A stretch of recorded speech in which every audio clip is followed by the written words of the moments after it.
누가복음 12장 13절부터 21절까지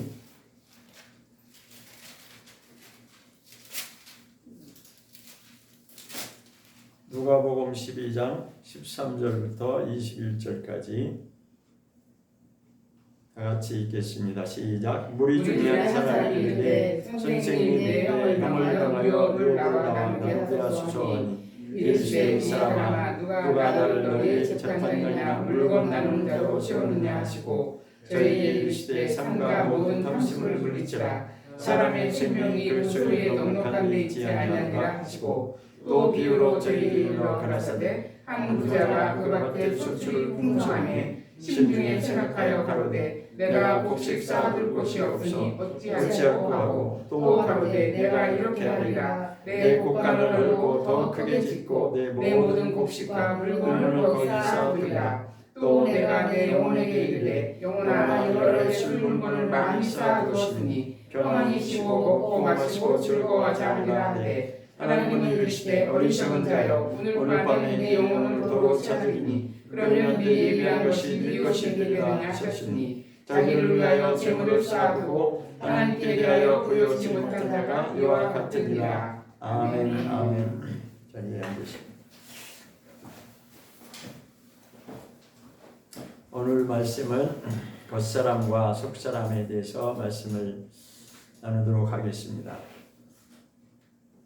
오늘 본문 말씀에는 겉사람과 속사람에 대해서 말씀하는 것입니다. 다른 말로 표현을 하면 보이는 것과 보이지 않는 것, 보이는 세계와 보이지 않는 세계에 대해서 말씀하고자 하는 것입니다. 어떤 사람이 질문을 합니다. 우리 형제지간에 유업을 나누어 주길 원합니다. 라고 이제 질문하니까 탐심에 대해서 보이는 거죠. 우리 보이는 것들. 탐심에 대해서 그것을 버리라 라고 말씀하시면서 진정한 생명이 우리가 가진 이 보이는 것, 우리가 소유한 그것에 많고 적음이 있지 않다라고 말씀하십니다. 그러면서 이제 그 뒤에 비유로 말씀하시기를 어떤 사람이 어떤 부자가 있는데 부자에 대해서 설명합니다. 어떤 부자가 밭에서 소출이 아주 가을에 풍성하게 수확을 했습니다. 그래서 그 사람이 자기 마음속으로 이렇게 생각을 했다고 하죠. 내가 곡식 쌓아둘 곳이 없으니 어찌할꼬 하니까 추수할 곡식이 아주 너무 풍성해서 그 해는 곡간이 너무 적어서 그것을 다 들여놓기가 적다는 것이죠. 그래서 이 곡간을 헐고 다시 크게 짓고 내가 이 추수한 곡식을 거기 다 아주 충분히 쌓아둘 만큼 새 곡간을 지을 것이다. 이렇게 이제 생각을 했다고 하는 것입니다. 그러니까 그는 눈에 보이는 것을 전부라고 생각을 한 거죠. 그랬을 때 하나님이 뭐라고 말씀하시냐면 19절에 보면 내가 내 영혼에게 이르되 영혼아 여러 물건을 쓸 물건이 많이 쌓아두었으니 이거 여기까지는 그 사람이 말한 거죠. 하나님이 말씀한 게 아니고 내가 내 영혼에게 이르되니까 그 본인 자신도 지금 자기가 너무나 이 소유한 풍성한 것이 너무 많다 보니까 이렇게 고백하는 겁니다. 내 영혼아 이제는 내가 오랫동안 여러 해 쓸 돈을 내가 충분히 쌓아두었으니까 곡간을 새로 짓고 아주 충분히 아주 넉넉하게 쌓아두었으니 내가 이제부터는 평안히 쉬고 먹고 마시고 즐기리라. 이제 아주 너무나 만족한 상태예요. 자기의 소유의 넉넉함에 있어서 정말 너무너무나 만족한 그 고백을 하는 것입니다. 그러니까 자기 자신은 지금 그 눈에 보이는 것이 다 이루어졌다고 생각하고 나름대로 성공했다라고 그렇게 생각하는 것입니다. 그랬을 때, 그렇게 고백했을 때 20절에 하나님이 말씀하십니다. 하나님은 이르시되 어리석은 자여 오늘 밤에 내 영혼을 내가 찾을 것이면 내가 쌓아둔 그 곡식이 그것이 누구 것이 되겠느냐라고 그렇게 질문하는 것이. 자, 결론은 눈에 보이는 것이 전부가 아니고 진실로 중요한 것은, 진짜 중요한 것은 속에 있는 속사람이 중요한 것이다라고 이 말씀을 지금 주시고자 하는 것입니다. 그러면서 한 말씀 더 합니다. 21절에 자기를 위하여 재물을 쌓아두고 하나님께 대하여는 부요치 못한 자가 이와 같은 인생을 살 것이다 라고 말씀하는 거죠. 자, 이 세상에서 우리가 예수님을 믿고 하나님께로 돌이키려고 하는 것은 지극히, 정말 지극히 인생이라면, 정상적인 인생이라면 이것이 당연한 것입니다.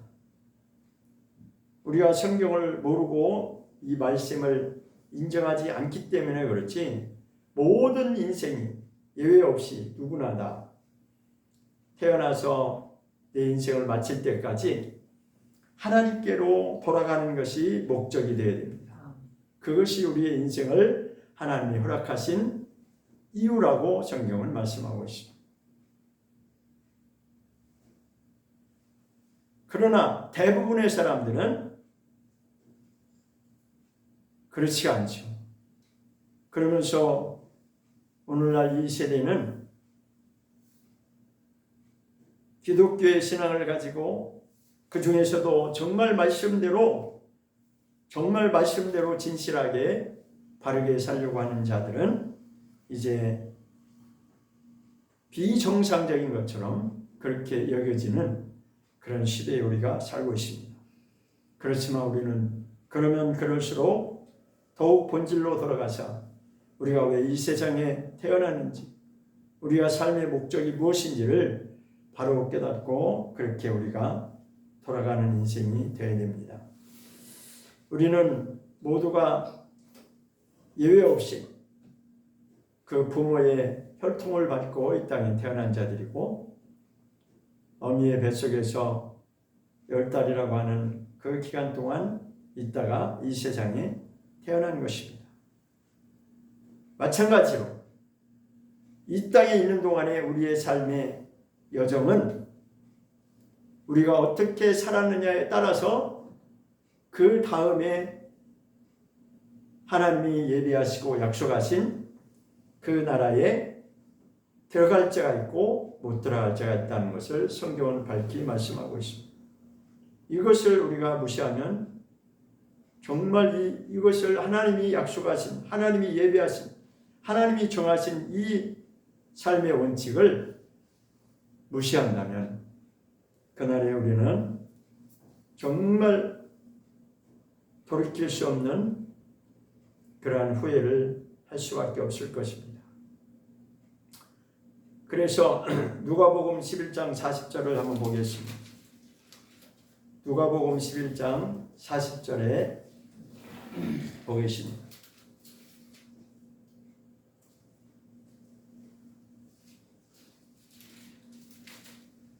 11장입니다. 11장 40절.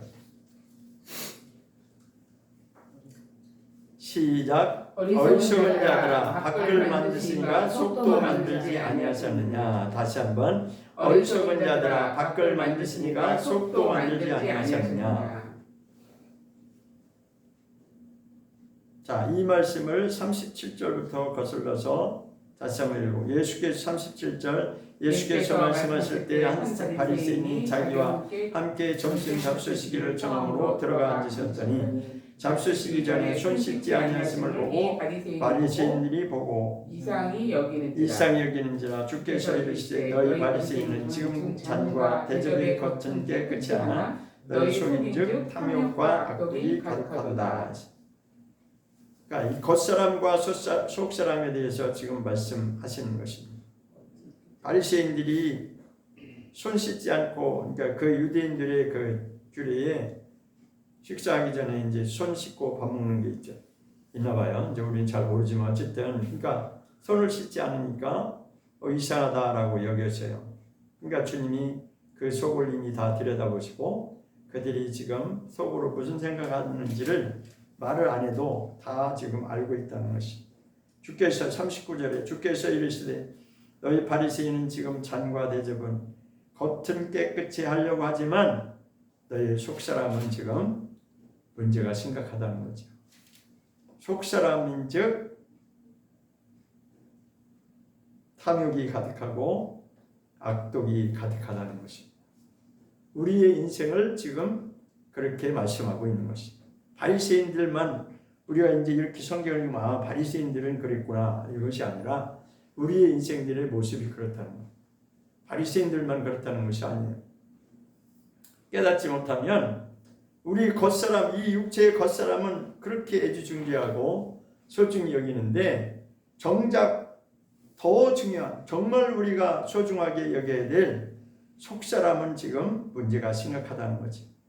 이것이 바뀌지 않으면, 속사람이 거듭나지 않으면 문제는 돌이킬 수 없는 인생의 실패로 돌아가는 것입니다. 저는 분명히 말씀에 입각해서 말씀드릴 수 있는 것은 이 세상에서 그 어떤 일을 통해서 내가 원하는 그러한 성공을 성취했다 할지라도 정말 자기의 본질이 무엇인지, 나의 속사람이 어떤 존재인지, 하나님이 무엇을 위해서 내게 인생을 허락하셨는지를 그 이유를 모른다면 그는 단언코 인생의 성공자라고 말할 수 없습니다.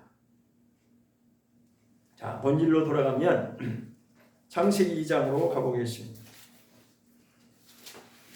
창세기 2장 1절부터 3절까지 보겠습니다. 창세기 2장 1절부터 3절까지 읽고 그 다음 또 이어서 읽겠습니다. 2장 1절부터 먼저 3절까지 먼저 보겠습니다. 시작. 천지와 만물이 다 이루니라. 하나님이 지으시던 일이 일곱째 날에 이를 때에 마치니 그 지으시던 일이 다음으로 일곱째 날에 안식하시니라. 하나님이 일곱째 날을 복주사 거룩하게 하셨으니 이는 하나님이 그 창조하시며 만드시던 모든 일을 마치시고 이날에 안식하셨습니다. 자, 1절부터 3절까지는 창세기 1장의 그 창조의 역사를 다시 한번 말씀하고자 하는 거죠. 창세기 1장은 하나님이 천지 창조에 최초의 하나님이 천지를 창조하시니라 라고 시작해서 마지막 6째 날까지 인생을 하나님의 형상대로 지으신 그 말씀에 대해서, 다시 말해서 눈에 보이는 이 보이는 세계를 6일 동안 창조하신 그 역사를 기록하고 있습니다. 그것을 다시 한번 요약하면서 2장에서는 본질에 대해서 이제 더 하나님이 설명하고자 하는 것입니다. 그러니까 첫째 날부터 6째 날까지는 자, 천지 만물을 지으시는 하나님의 역사가 있었죠. 그런데 7째 날을 지금 언급하십니다. 7째 날은 하나님이 구별하시고 그것을 이제 거룩하다라고 말씀합니다. 7째 날을 구별하시면서 그날은 안식하게 하셨다라고 말씀하고 있습니다.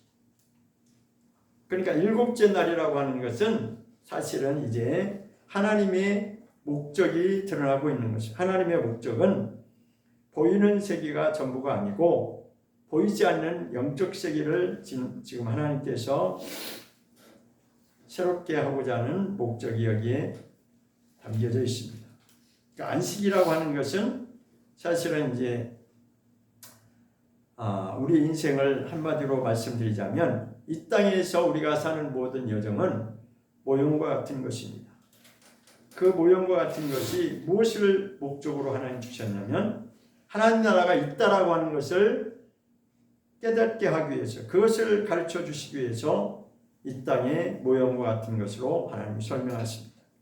그러니까 일곱째 날은 우리가 이제 영원한 안식에 들어가야 된다는 것을 말씀하고자 하는 것이죠.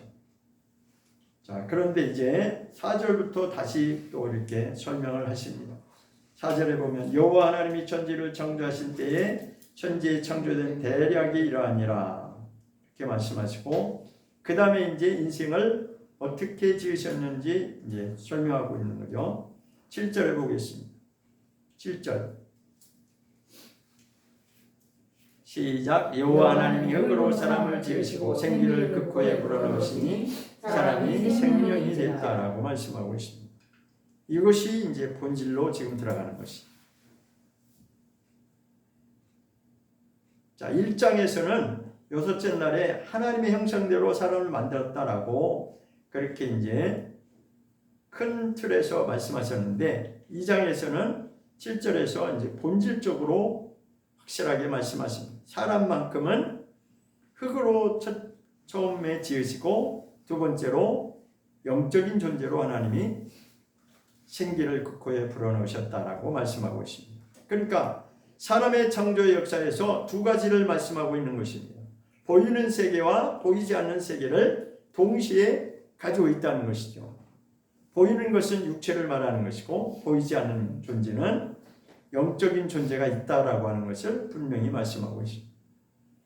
이것을 우리가 인식하지 못하면 나의 본질이, 내가 어떤 존재, 나라고 하는 존재가 어떤 존재인지를 확실하게 인정하지 않으면 우리는 끊임없이 자기 욕망을 향해서 달려갈 수밖에 없습니다. 왜냐하면 그것은 타락한 인간의 본성이기 때문에 그렇습니다. 잃어버렸기 때문에, 본질이 잃어버렸기 때문에. 그 본질이 뭐예요? 영적 존재임으로 말미암아 하나님과 더불어서 생명을 누리게 되는 존재였어요. 그것이 바로 에덴 동산이었죠. 에덴 동산 안에서 하나님이 주신 말씀, 너무나도 우리가 잘 알고 있는 말씀이죠. 먹지 말라. 그 말씀이죠. 먹으면 반드시 죽는다라는 것이. 먹지 말라. 먹으면 너와 나는 이제 상관없는 자가 된다는 거죠. 하나님 따로, 인생 따로. 그러니까 오늘날 모든 인생들이 이 영의 눈이 가려져서 본질을 모르는 것이. 그냥 하나님 그런 거 필요 없어. 내가 열심히 살면 되는 거야. 나는 나니까. 그러니까 이 세상의 모든 문화는 각자의 자기의 그 추구하는 목적과 인생의 성공을 향해서 달려가도록 그렇게 교육도 하고 모든 시스템이 다 그렇게 돌아가고 있는 것입니다. 그러나 물론 이 땅에 사는 동안 그것도 필요한 것이지만 그것이 전부가 되면 우리는 인생을 바르게 살 수가 없어요. 점점 더 인간의 악한 그 속성이 드러날 뿐만 아니라 자기의 유익을 위해서는 무슨 짓이든지 할 수 있는 그러한 이 타락한 인간의 본성이 점점 더 이 세상을 그렇게 더럽히고 있습니다. 그러므로 우리는 세상을 바라보면서 나도 손해볼 수 없으니까 그렇게 살아야지 이러면 안 되고, 그것을 반문교사를 삼아서 반대로 우리는 인생의 본질이 무엇인지를 성경으로 돌아가야 되고 말씀대로 우리가 사는 인생이 되어야 되는 것입니다. 창세기 22장의 22절을 보겠습니다. 창세기 2장 22절부터 24절을 보겠습니다. 창세기 2장 22절 24절 시작. 여호와 하나님이 아담에게서 취하신 그 갈빗대로 여자를 만드시고 그를 아담에게로 이끌어오시니 아담이 가로되 이는 내 뼈 중에 뼈요 살 중에 살이라 이것을 남자에게서 취하였은즉 여자라 칭하리라 하니라. 이러므로 남자가 부모를 떠나 그 아내와 연합하여 둘이 한 몸을 이룰지로다. 아담과 24절까지. 자, 이 말씀 22절부터 24절까지 이 말씀을 우리가 확실하게 오늘 아주 자기 마음판에 새기기를 원합니다. 이게 엄청나게 성경의 핵심 중에 핵심입니다. 정말 우리는 그냥 그런가 보다. 그래서 이제 결혼식 때 보면은 이 말씀을 인용하기로 했어요. 그런데 이것이 왜 엄청나게 중요하냐? 사실은 제가 서두에서 말씀드린 것처럼 우리 인생은 하나님이 보여주시는 이 보이는 세계 인생의 모든 과정은 모형과 같이 하나님이 보여주신 것이라고 했습니다. 무엇을 위해서? 보이지 않는 영적 세계에 우리가 들어가게 하기 위해서, 본질로 들어가기 위해서 모형처럼 우리에게 보여준 것입니다. 그래서 남자와 여자를 창조하는 이 사실조차도 여기에는 하나님의 뜻이, 깊은 뜻이 담겨져 있다는 것을 우리가 알아야 됩니다. 우리는 그냥 단순히 젊은 청춘 남녀가 결혼하면 그것이 남자가 부모를 떠나 아내와 연합해서 한 몸이 된다, 이 정도로만 생각하는데 그것도 물론 맞아요. 그러나 이 땅에 우리가 결혼해서 살아가는 그 모든 과정도 사실은 본질이 무엇인지를 알지 못하면 그것 또한 우리가 참으로 어리석은 인생이 되는 거죠. 본질은 뭐냐? 자, 여러분 많이 들어보셨죠? 첫사람 아담, 그 다음에 둘째 아담을 누구라고 했어요? 예수님이라고 하죠. 많이 들어보셨죠? 그 이유를 알아야 합니다. 그러니까 첫 번째 지은 이 흙으로 지은 아담이 왜 그런 갈뼈를 뽑아서 아내를 만들었느냐, 여자를 만들었느냐, 그 이유를 여기서 확실히 알아야 되는데, 사실은 이게 본질로 들어가는 뭐냐면 하나님과 우리 관계를 지금 여기에 내포하고 있다는 것입니다. 다시 말해서 성경은 구약 내내 하나님을 남편이라고 그렇게 말씀하죠. 그러니까 첫사람 아담이 남편이고 아내가 이제 그렇게 나왔는데, 그러니까 아담은 남편인 예수 그리스도를 예표하는 것이고, 그 뼈 중에 뼈요 살 중에 살로 만든 여자는 앞으로 우리가 하나님 나라에 들어가야 될 신부를 여기서 지금 광시하고 있는 것입니다. 그런 존재가 되어야 된다는 것입니다. 조금 이해가 덜 가시죠? 자, 그런데 자, 하와를 만들 때 신부, 그러니까 여자를 만들 때 왜 다른 짐승과 식물들은 다 그냥 나름대로 각각 만들었는데 사람만큼은 이렇게 갈비뼈를 뽑아서 만들었느냐? 이게 바로 영적인 의미라는 거죠. 예수님이 돌아가실 때 어떻게 돌아가셨어요? 십자가는 우리가 다 아시죠, 그죠? 십자가를 채워 돌아가셨다는 건 다 아는데, 그 마지막 숨지고 나서, 그러니까 그 양편에 있는 강도는 가서 다리를 꺾었다고 그랬는데, 예수님은 이미 숨진 것을 알고 어떻게 했다고 그랬어요? 꺾지 않고 그 다음에 어떻게 했어요?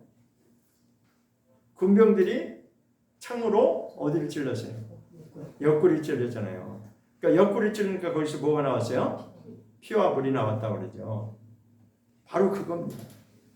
그러니까 여기서 예표로 아담이 갈비뼈를 뽑아서 아내를 지었는데, 그것이 바로 예수님이 옆구리에 창을 찔러서 피와 물을 통해서 우리 신부가 탄생하는 것을 암시하는 것입니다. 이 성경은 다 영적인 의미가 다 들어가 있어요. 그냥 하는 말씀이 아닙니다. 그러니까 첫사람 아담은 실패했지만 둘째 아담으로 오신 예수님의 그 피를 통해서 진정한 신부가 이제 탄생하게 되는 것입니다. 그러니까 첫사람 아담은 실패했지만 두 번째 아담이 예수님이 오셔서 이것을 하나님의 뜻을 완성하시는 것입니다. 그래서 이것을 그렇게 강조하는 것입니다. 24절에 보면 이러므로 남자가 부모를 떠나 그 아내와 연합하여 둘이 한 몸을 이룰지로다. 헤어질 수 없다는 거죠. 그런데 우리 인생은 어때요? 결혼도 쉽게 하지만 이혼도 쉽게 하잖아요. 그 인생들은 그럴 수 있어요. 그런데 하나님이 이것을 완전히 갈라놓지 못하도록 못 박은 이유가 바로 하나님과 우리 관계이기 때문에 그렇게 말씀하십니다. 하나님과 우리 관계는 남편과 아내로 혼인 관계에 있다고 하는 것을 말씀하고자 하는 것입니다. 그래서 마지막에 계시록에 가서 뭐라고 끝나요? 어린 양의 혼인잔치가 준비된 자가 있다. 그렇게 말씀하시는 거죠. 그때는 우리가 신부가 되어서 남자든 여자든 예외 없이, 그러니까 하나님은 남녀 개념보다는 이 남녀 개념은 이 땅에 사는 동안에 존재하는 것입니다. 왜? 자손을 위해서 계속 이어가야 되기 때문에 그렇게 하나님이 만드신 것이고, 정작 하나님이 거기에서 원하는 건 뭐냐? 진정한 하나님의 사람, 다시 말해서 예수님의 진정한 신부를 새롭게 창조하고자 하는 것이 하나님의 목적입니다. 그것이 하나님의 본질이에요.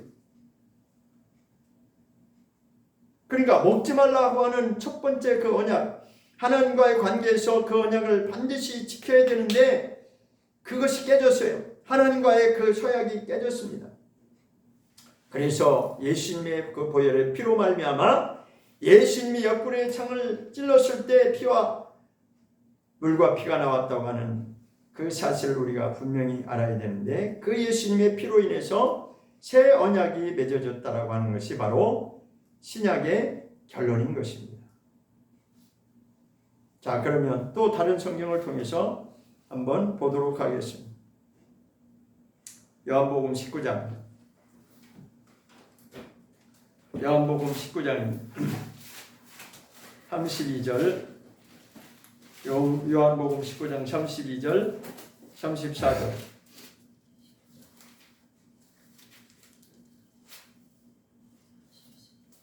요한복음 19장 32절, 34절. 시작. 군병들이 가서 예수와 함께 못 박힌 첫째 사람과 또 그 다른 사람의 다리를 꺾고 예수께 이르러는 이미 죽은 것을 보고 다리를 꺾지 아니하고 그중 한 군병이 창으로 옆구리를 찌르니 곧 피와 물이 나오더라. 예수님이 흘리신 피와 물을 통해서 누가 이제 탄생하는 거예요? 신부가 탄생을 해야 되는 겁니다. 신부를 하나님이 새롭게 창조하시는 거예요. 창조 개념을 우리는 그냥 단순하게 하나님이 천지 만물을 창조하셔서 이것만 우리가 말할 것이 아니라, 그 다음부터는 하나님이 진짜로 원하신 건 뭐냐면, 아담이 실패한 이후로 그 다음부터 하나님이 계속해서 우리 인생들에게 속사람이 변화되어서 새롭게 창조되어 하나님께로 돌아오는 거룩한 신부가 나오기를 원하는 것입니다. 그것이 성경이 말하는 강조점입니다. 요한일서 보겠습니다. 요한일서 5장. 요한일서 5장 6절부터 8절까지. 요한일서 5장. 요한일서 5장 6절부터 8절 보겠습니다. 요한일서 5장 6절부터 8절까지 시작. 이는 물과 피로 임하신 자니 곧 예수 그리스도시라. 물로만 아니요 물과 피로 임하셨고 증거하는 이는 성령이시니 성령은 진리니라. 증거하는 이가 셋이니 성령과 물과 피라. 또한 이 셋이 합하여 하나님이라 하십니다. 자, 여기서 강조하는 것이 처음에 이제 물과 피로 예수 그리스도께서 물과 피로 임하셨다라고 하는 것은 그의 십자가의 죽으심을 말하는 거죠. 그렇죠? 십자가의 죽으심으로 물과 피를 흘리셨어요. 무엇 때문에? 이 땅에서 거룩한 신부를 하나님이 원하시기 때문에. 그런데 그것이 완성되는 것은 어떻게 완성되냐? 거기에 하나 더 성령과 물과 피라 이렇게 되어 있습니다. 예수님이 흘리신 것은 물과 피인데 거기에 이제 그것을 확증하고 보증하시고 완성하시는 것이 바로 성령님에 의해서 가능하다는 거죠. 예수님은 물과 피를 흘리시고 부활하셔서 하늘 보좌의 영광으로 들어가셨어요. 그래서 예수님이 말씀을 내가 떠나가는 것이 너에게는 유익하다. 왜? 예수님이 떠나가면 성령님이 오셔서 이 하나님의 역사를 확증해 주시고 그 일을 완성하시기 때문에. 그래서 여기서 성령과 물과 피라라고 강조하고 있는 것입니다. 자, 성령님의 역사하심이 있어야만이 반드시 이것이 이루어진다는 것입니다. 고린도전서 15장을 보겠습니다. 고린도전서 15장 44절. 고린도전서 15장 44절과 47절입니다. 고린도전서 15장 44절부터 보겠습니다. 자, 여기 마지막 아담 여기가 나오죠. 44절부터 보겠습니다. 시작. 육의 몸으로 심고 신령한 몸으로 다시 사나니 육의 몸이 있은즉 또 신령한 몸이 있느니라. 기록된 바 첫사람 아담은 산령이 되었다 함과 같이 마지막 아담은 살려주는 영이 되었나니 그러나 먼저는 신령한 자가 아니요 육이 있는 자요 그 다음에 신령한 자니라. 첫사람은 땅에서 났으니 육에 속한 자이거니와 둘째 사람은 하늘에서 나셨느니라 하십니다. 자, 여기 핵심이 육의 몸과 신령한 몸 두 가지입니다. 육의 몸은 겉사람을 말하는 것이고 신령한 몸은 우리 속사람이 그렇게 신령한 몸으로 거듭나서 변화돼서 부활의 몸으로 들어가는 것을 말하는 것이죠. 부활의 몸으로 우리가 영광스러운 그 부활에 들어가려면 우리의 속사람이 그렇게 거듭나서 변화되어야 된다는 것입니다. 그것을 하나님이 이루기 위해서 이 역사를 진행시키고 있는 것입니다. 우리 눈에는 보이지 않지만 지금 하나님의 역사는 우리의 속사람을 신령한 몸으로 그렇게 거듭나게 하기 위해서 성령님이 오셔서 그 일을 하시는 것이죠.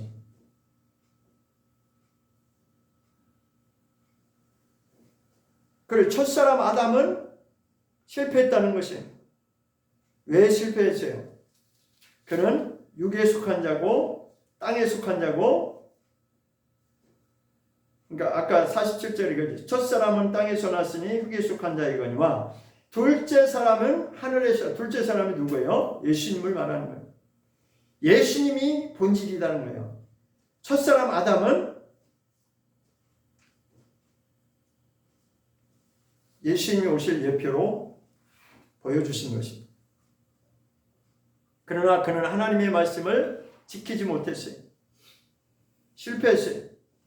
그 이후로 모든 인생은 예외 없이 이 땅에 있는 보이는 세계가 전부인 줄 알고 살아갈 수밖에 없는 존재가 되어버린 거예요. 눈이 가려진 것입니다. 육신의 눈은 밝아졌어요.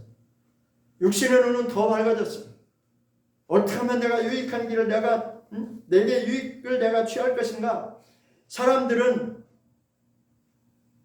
여러분 한번 보세요.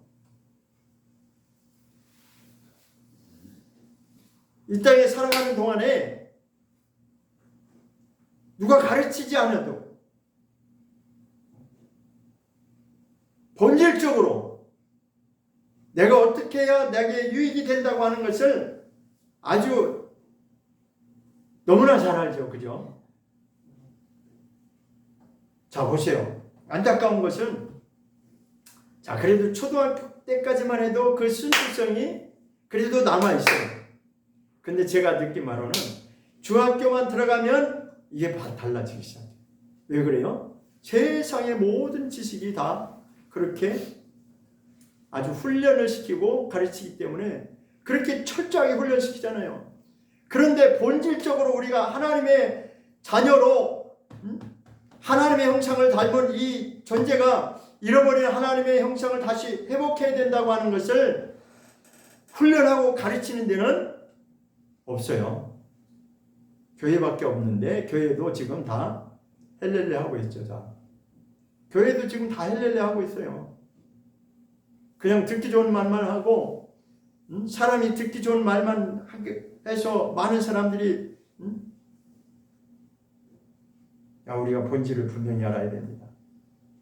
요한복음 5장인가요? 예수님이 뭐라고 고백하셨어요? 15장 1절에 하나님은 누구시라고 그랬어요? 하나님은 농부시라고 그랬어요. 농부. 예수님이 분명히 말씀하시기를 하나님은 농부시다. 그 하나님이 농부시다라는 것은 뭐예요?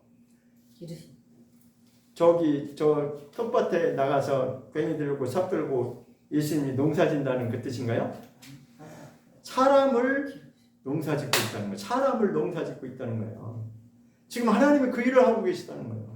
그 하나님이 농사 짓는다는 뜻이 뭐예요? 밭이 있는데 씨를 심으셔서 하나님이 거기서 최종적으로 뭘 얻고자 하는 거예요? 좋은 열매를 하나님이 얻고자 원하는 것이 하나님 농부시라는 거예요. 그럼 밭은 누굽니까? 우리 인생들이 밭이라는 겁니다. 밭이라고 성경이 말하잖아요. 마태복음에 예수님이 4가지 밭 설명 나오잖아요. 그죠? 돌짝밭이 있고 길가밭이 있고 가시밭이 있고 마지막에 누구만 하나님이 인정하세요? 옥토밭만 하나님이 이거를 좋다고 여기신다는 거예요. 왜? 이 3가지 밭은 중간에 실패한다는 거예요. 처음부터 실패하는 아예 돌짝밭은 씨가 들어가지도 않고 저는 농사를 져와서 그걸 확실하게 제가 알아요. 느끼고 체험합니다. 여기 텃밭이 있는데 정말 절실하게 느끼는 게 뭐냐면 자, 2가지가 있으면 생명이 열매를 맺기까지는 씨가 있어야 되고 뭐가 있어야 돼요?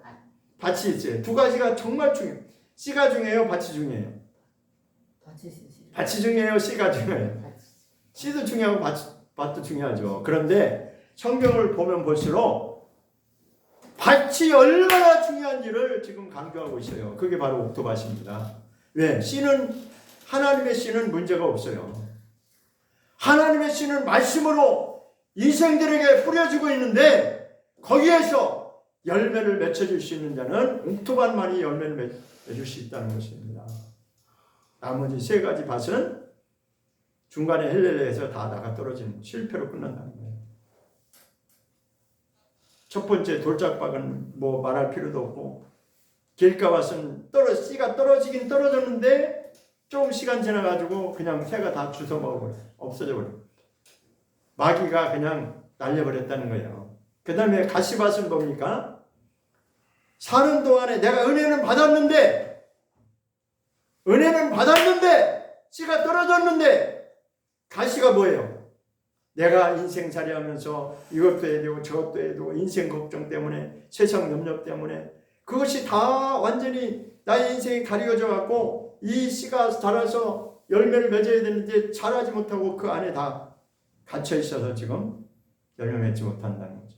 그래서 마지막에는 모든 것을 다 초월할 수 있는 정말 옥토밭만이 진정으로 열매를 낼 수 있다는 거예요. 자, 제가 질문합니다. 오늘날 기독교에서 30배, 60배, 100배 열매를 어떻게 설명했냐? 숫자에 대비해서 설명했습니다. 많은 사람들을 갖다가 앉혀놓으면 30명을 앉혀놓고 아니면 60명을 앉혀놓고 아니면 100명을 앉혀놓고 이렇게 숫자적인 부흥이 있으면 그게 열매를 30배, 60배, 100배 맺었다고 그렇게 설명했고 저도 그렇게 배웠습니다. 그러나 그거 아닙니다. 하나님이 원하시는 좋은 열매는 우리가 성장해서 정말 하나님이 기뻐하시고 원하는 그런 거룩한 신부로 성장하는 것을 말하는 겁니다. 어떤 사람은 믿음의 분량이 요만큼밖에 안 자라고 어린아이 수준에 머물러요. 어떤 사람은 청년의 수준에 자라고 어떤 사람은 장년의 수준에 자라고 그렇게 장성한 분량으로 성장하는 것이 그것이 바로 하나님이 원하시는 열매라는 것을 우리가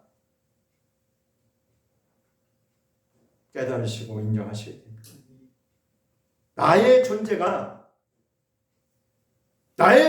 어떻게 지금 바뀌고 있는지, 아니면 그냥 육체만 와서 자리 보존만 하고 있는 것인지 분명히 우리는 그것을 봐야 됩니다. 오늘날 기독교가 다 그렇게 숫자 부흥의 논리에서 거기에 멈춰서 사람 숫자가 많이 있으면 그것이 열매 맺었다고요? 그러면 하나님이 쭉정이라고 다 날려버리면 어떡하시고, 하나님이 훅 불어서 다 날려버리면 어떡하시고. 물론 알곡된 성도들이, 정말 하나님이 기뻐하시는 알곡된 성도들이 10명, 60명, 100명, 1000명 되면은 오케이죠. 그건 뭐 더 말할 거 없죠.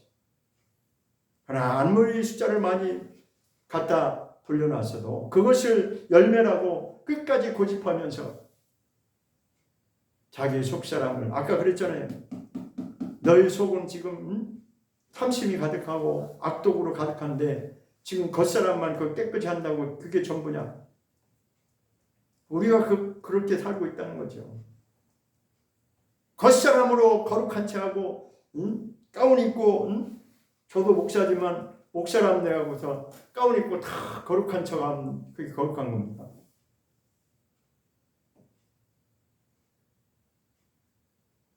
나도 속고 남도 속고 다 속는 거지. 냉철하게 나 자신을 봐야 되는 거예요. 내가 어떤 존재인지, 내가 지금 왜 살고 있는지. 분명히 하나님 말씀하십니다. 히브리서 안식에 약속을 받았을 때, 안식에 관한 약속을 받았다 할지라도 들어갈 자가 있고 못 들어갈 자가 있다. 그것의 기준을 뭐라고 했어요? 순종과 불순종을 말하고 있고, 누가 성장했느냐 성장하지 않았느냐 그걸 말하고 있다. 우리는 언제까지 그 숫자 논리에 거기에 멈춰있고,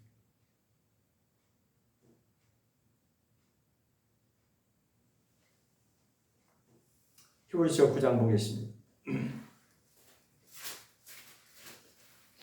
히브리서 9장 13절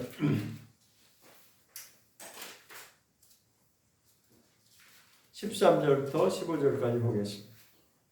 히브리서 9장 13절부터 15절까지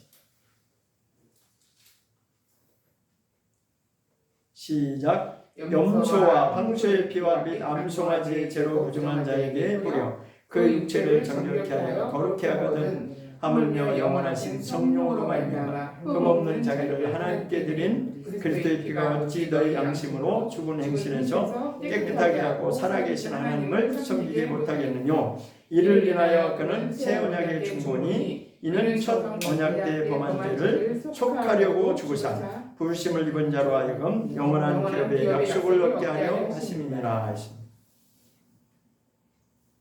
염소와 홍소의 피와, 이거는 구약시대 제사 드리는 그 내용을 설명한 거죠. 그죠?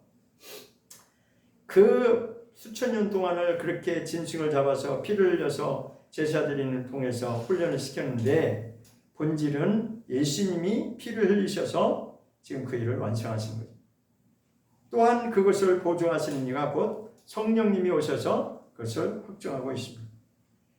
그리스도의 피가, 예수께서 흘리신 그 그리스도의 피가 어찌 너의 양심으로 깨끗하게 하지 못하겠느냐. 너의 양심으로 깨끗하게 된다는 거예요. 양심이라고 하는 것이 바로 속사람을 새롭게 하는 것을 말하는 거죠. 속사람이 내가 그런, 이게 내 육체가 나가 전부가 아니구나, 내 속사람이 있는데 나의 본질은 하나님께로 돌아가는구나, 이것을 깨끗하게 하는 것이 바로 그리스도의 피가 그렇게 한다는 거예요. 그래서 예수 그리스도의 핏부림이 있어야 된다는 거예요. 그러면 그럴수록 예수 그리스도의 보혈의 피로 우리 핏부림을 받으면 점점 더 우리는 하나님께로 돌아가는 것이 더 빨라지는 거죠. 더 예민해지고 더 이제 본질이 무엇인지를 알게 되는 거예요. 그래서 15절에 이를 인하여 그는 새 언약의 중보가 되신다. 그가 누구예요? 예수 그리스도를 말합니다. 예수님은 새 언약의 중보가 되시는 분인데, 이 일을 완성하신 예수님은 첫 언약 때의 범한 죄를 속하려고 죽으셨다는 거예요. 첫 언약이 뭐예요? 아담이 맺은 언약을 말하는 것입니다. 첫 번째 아담과 맺은 그 언약을 첫사람 아담이 실패한 그것을, 그래서 모든 인생들이 다 지금 하나님을 떠나서 마귀의 종노를 하고 있는 그 인생들에게 그것을 속량하려고 다시 하나님께로 돌이켜 놓으시려고, 하나님의 신부로 다시 돌이켜 놓으시려고, 그리스도의 신부로 다시 새롭게 창조하시려고 예수님이 피를 흘리셨다는 거죠. 그래서 우리는 새 언약으로, 새 언약은 곧 예수 그리스도의 피를 말하는 것입니다. 예수님의 피 흘리심, 예수님이 이 땅에 있을 때 그때는 이것이 내가 흘리는 피다, 이것이 내가 너에게 주는 생명의 살이다, 내 살과 피를 먹지 않으면 생명을 얻을 수 없다. 그 생명이 무슨 생명을 말하는 거예요? 이 목숨 생명을 말하는 게 아니고, 사람들이 그렇게 평생 올인할 수밖에 없는 그 이 목숨 생명을 말하는 것이 아니라, 하나님이 더 좋은, 너희가 인생들이 눈에 보이는 것이 전부라고 생각하는 인생들이 깨닫지 못하는 그 하나님이 예비하신 그 영원한 영의 세계가 있다는 것입니다. 우리는 그것이 눈에 보이지 않기 때문에 무시하고 사는 거지. 죽으면 그만이라고 생각하죠. 그건 누가 책임지죠? 나중에 인생 다 살고 나서 그때 누가 책임집니까?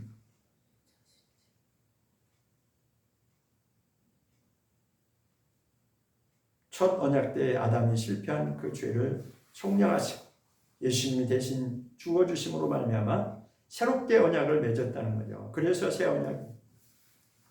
그러니까 첫 번째 아담이 실패했으니까 그걸로 끝나는 것이 아니라, 하나님은 다시 한번 우리에게 새 언약의 약속으로 들어오기를 불러주시는 겁니다. 그것이 바로 은혜를 주시는 거예요. 은혜 받았다고 그게 전부라고 생각하면 안 됩니다.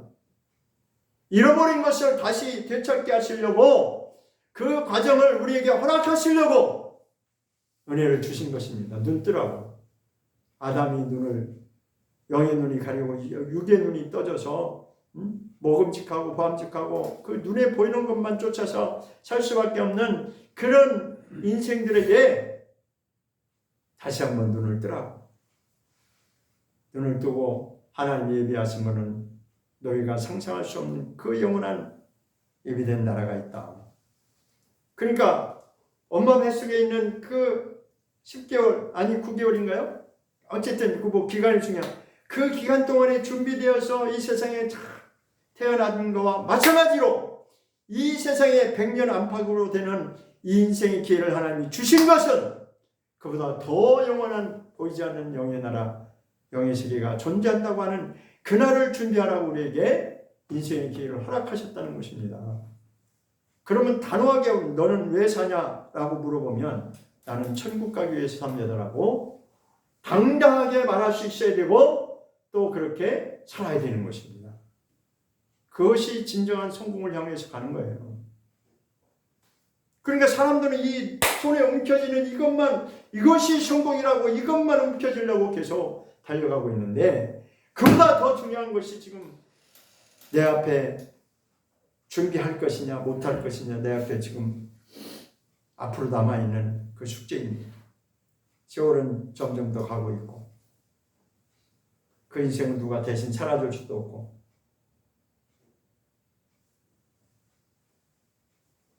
히브리서 10장 보고 마치겠습니다. 히브리서 10장 19절입니다.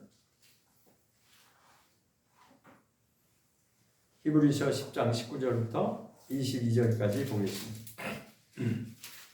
히브리서 10장 19절부터 22절 시작. 그러므로 형제들아 우리가 예수의 피를 힘입어 성수에 들어갈 담력을 얻었나니 그 길은 우리를 위하여 휘장 가운데로 열어놓으신 새롭고 산 길이요 휘장은 곧 저의 육체니라. 또 하나님 집 다스리는 큰 제사장이 계시니 우리가 마음의 뿌림을 받아 양심의 악을 깨닫고 몸을 맑은 물로 씻었으니 참 마음과 온전한 믿음으로 하나님께 나아가자.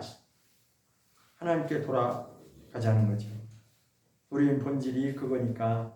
그렇게 시작됐는데 첫사람 아담은 실패했고 이제 하나님의 본질로 보여주신 이것이 하나님의 뜻이다라고 예수께서 오셔서 다 보여주셨습니다. 그래서 이제는 우리는 그 길을 가야 됩니다. 그 길, 여기서 말씀하고 있는 그 길, 그게 어떤 길입니까?